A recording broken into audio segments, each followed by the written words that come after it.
ಜನವರಿ 14, 2024ರಂದು JP ನಗರದಿಂದ ಶುರುವಾದ ತಂಬುಳಿ ಮನೆ ಈಗ ತನ್ನ 9ನೇ ಔಟ್ಲೆಟ್ ಅನ್ನು ವಿಜಯನಗರದಲ್ಲಿ ತೆರೆದಿದೆ. ವಿಶಿಷ್ಟ ಶೈಲಿಯ ಮಲೆನಾಡಿನ ತರಹೇವಾರಿ ತಂಬುಳಿಯನ್ನು ಸವಿಯಲು ನೀವಿನ್ನು ಜೆಪಿ ನಗರ್, ಆರ್ ನಗರ್, ಬನಶಂಕರಿಗೆ ಹೋಗಬೇಕಿಲ್ಲ. ಯಾವುದೇ ರೀತಿಯ ಪ್ರಿಸರ್ವೇಟಿವ್ಸ್ ಇಲ್ಲದೆ ವೈಟ್ ಸಾಲ್ಟ್, ರಿಫೈನ್ಡ್ ಆಯಿಲ್ ಬಳಸದೆ 90% ಆಹಾರ ಪದಾರ್ಥಗಳನ್ನು ಮಲೆನಾಡಿನಿಂದಲೇ ತಂದು ಇಲ್ಲಿನ ಖಾದ್ಯಗಳನ್ನು ತಯಾರಿಸಲಾಗುತ್ತದೆ.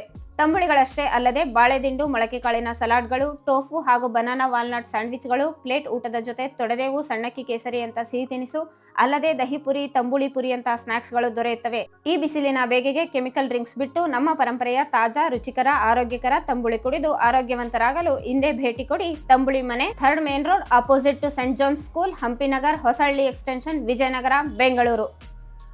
Let's try. ಸೊ ಎಲ್ಲರೂ ಒಂದ್ಸರಿ ತಂಬುಳಿ ಮನೆಗೆ ಬಂದು ಇಲ್ಲಿರೋ ಎಲ್ಲ ತಂಬುಳಿನೂ ಟೇಸ್ಟ್ ಮಾಡಲೇಬೇಕು, ಅಷ್ಟು ಚೆನ್ನಾಗಿದೆ. ಎಸ್ಪೆಷಲಿ ದಿಸ್ ಅಪ್ಪೆಕಾಯಿ ತಂಬುಳಿ ಅಂತೂ ನಂಗೆ ಫೇವ್ರೇಟ್ ಆಗೋಯ್ತು. ನೆಕ್ಸ್ಟ್ ವಿಜಯನಗರ ಕಡೆ ಬಂದರೆ ತಂಬುಳಿ ಮನೆಗಂತೂ ಡೆಫಿನೆಟ್ಲಿ ವಿಸಿಟ್ ಮಾಡ್ತೀನಿ. ನೀವು ಕೂಡ ವಿಸಿಟ್ ಮಾಡಿ, ಒಂದ್ಸರಿ ಟೇಸ್ಟ್ ಮಾಡಿ.